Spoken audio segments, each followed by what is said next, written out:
And we saw many videos sir doctor గారు after the surgery face అంతా వాసిపోయి లేదంటే many days they need to take rest అంటారు. So ఇదంతా ఎంత time పట్టొచ్చు? రైనోప్లాస్టీ కొంచెము లాంగ్ టర్మ్ ప్రొసీజర్. అంటే మనం చేసే ప్రొసీజర్ మనకు 1.5 to 2 hours పెట్టినా కూడా రికవరీ 5 daysలో మీరు you able to work back, మీ నార్మల్గా వర్క్ చేసుకోవాలన్నా కూడా కంప్లీట్ రైనోప్లాస్టీ రిజల్ట్స్ రావడానికి మినిమం 3 to 6 months పడుతుంది.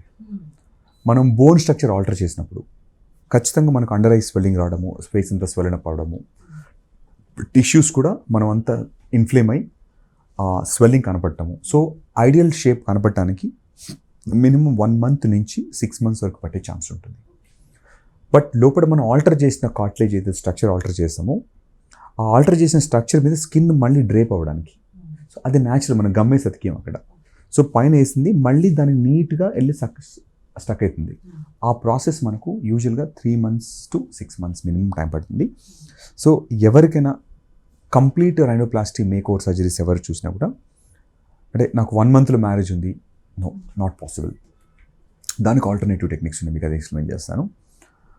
బట్ మినిమమ్ 3 months ప్రిపరేషన్ లేకుండా డౌన్ టైం కంప్లీట్ హీల్ అవ్వడానికి, ఐడియల్ రిజల్ట్స్ రావడానికి షార్ట్ కట్స్ 1 weekలో 10 daysలో అయిద్దని మాత్రం ప్రొసీజర్ ఎప్పుడు చేయించుకోవద్దు. And also many videos we saw doctor గారు like face massages, nose massage చేసుకున్నా కూడా మనకి నోస్ రికవర్ అవుతుంది, మంచి షేప్ వస్తుంది అంటూ ఉంటారు. Is it happen? అట్లా అవుతుంది అంటారా నిజంగా?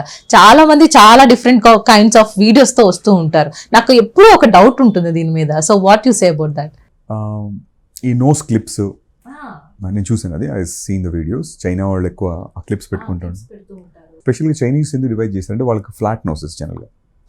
సో టిష్యూ బేసిక్గా మనం నోస్ని స్ట్రక్చర్ చూసినప్పుడు స్కిన్, దాని కింద పై పార్ట్లో బోన్ ఉంటుంది, కింద కార్టిలేజ్ ఉంటుంది.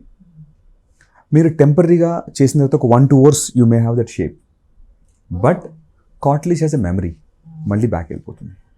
సో ఎవరైనా ఈ ప్రొసీజర్స్తో కంప్లీట్గా రీస్ట్రక్చర్ అవుతుందని కూడా మాత్రం అది కాదు, which may not happen. Maybe lymphatic swelling ఉండి కొంత ఫేషియల్ ఎడిమా ఉన్న వాళ్ళలో టెంపరీగా కొంచెం మనకు షార్ప్నెస్ కనపడే ఛాన్స్ ఉంటుంది తప్ప లోపల కార్టిలేజ్ రీస్ట్రక్చర్ అవ్వదు. ఎందుకంటే అది మెమరీ ఉంటుంది, మన మెమరీ ఫోమ్ లానే. కొద్దిసేపు ప్రెస్ చేస్తే మనకు ఆ ప్రెస్ పడి మళ్ళీ స్లోగా మళ్ళీ కరెక్ట్ బ్యాక్.